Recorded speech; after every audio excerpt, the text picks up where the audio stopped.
چې کله پیغمبر علیه الصلاۃ والسلام دنیا ته راغی وخت یې تېر کړ خلکو به د صادق قوامین خلکو به دومره کلک اعتماد وکړه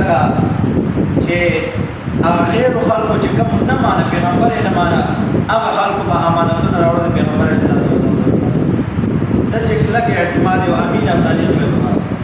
داسې کلک اعتماد او چې کله پیغمبر علیه الصلاۃ والسلام ووایي چې زه نبی یم او زه رسول یم الله رب العزت زه رالیږلی یم آخری پیغمبر یم بل نبي زما نه وروسته نه راځي خلک په هغه وخت کې بیا خلاف شو هغه وخت کې ډېر خلک خلاف شو د هغه وخت نه سلسله تر د اوسه پورې را روانه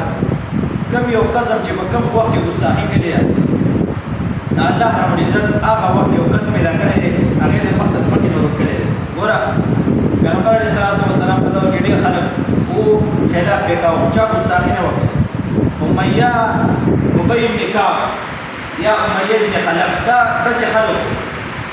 دوی به ډېر زیاته ګستاخي کوله پیغمبر علیه الصلاۃ والسلام د لاس مبارک نه یو کس ولري مړ صرف یو کس دی هغه د پیغمبر علیه الصلاۃ والسلام د لاس نه په خپله باندې مړ هغه به ګستاخي کوله نو ځکه پیغمبر علیه الصلاۃ والسلام د لاس نه په خپله باندې دغرنګې ډېر خلک داسې تېر شوی دی چې په هغه وخت کې صحابه د مخته ځمکې نه ورکړي یو کس پیغمبر علیه الصلاۃ والسلام وفرمایل ما ته انتهایي تکلیف دی دا کس نه دې کس پسې به څوک لاړ یو صحابي پاسې وایي یا رسول الله زه تیار یم زه به لاړ شم وایي ټیک ده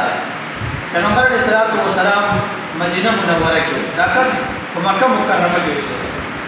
هغه ځای نه صحابي را روان شو پیغمبر علیه الصلاۃ والسلام ته وفرمایل په فلاني ځای کې به دا کس ناست ځان سره خلک راټول کړي دي خلکو ته وایي چې زه پیغمبر یم دا بل پیغمبر نه دی کوم چې مدینه کې ناست دا پیغمبر نه دی زه پیغمبر یم پیغمبر علیه الصلاۃ والسلام ته وفرمایل دا چې فلاني ځای کې به ناست دا چې مدینې منورې نه روان شو زه روان یم چې هلته ورنږدې شوم د مازدیګر د لمونځ ټیم وایي داسې ټیم و چې مازدیګر لمونځ هم په ځای کېده عکس هم دغه ځای نه ته پاڅېده وایي ما وایي چې زه به څنګه ځان ورور شم زر خو بهرحال ما وایي چې اوس لمونځ کومه کس رانه ځي او پس پسې ورځم لمونځ نه قضا کېږي حالانکې دواړه د دین اهم کارونه دي دواړه فرضعین دي وایي بهرحال زه په سورلۍ باندې ناست وم ما نیت وتاړه لمونځ به مې کوه په لاره کې سجده کوه یو ځای کې رکوع کوه یو ځای کې ودرېږه وایي په دې حالت کې ما لمونځ هغه ځای ته ورساوه وایي چې کله مې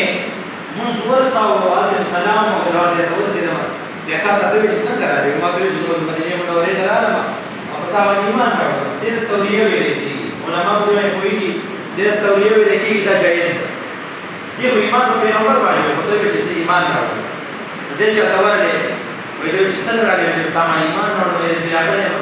چې ټیک ته راځه ته اوس مونږ ملګری په خوا دې ځان څه کېږي غټ کس و خلک هم بېتا وو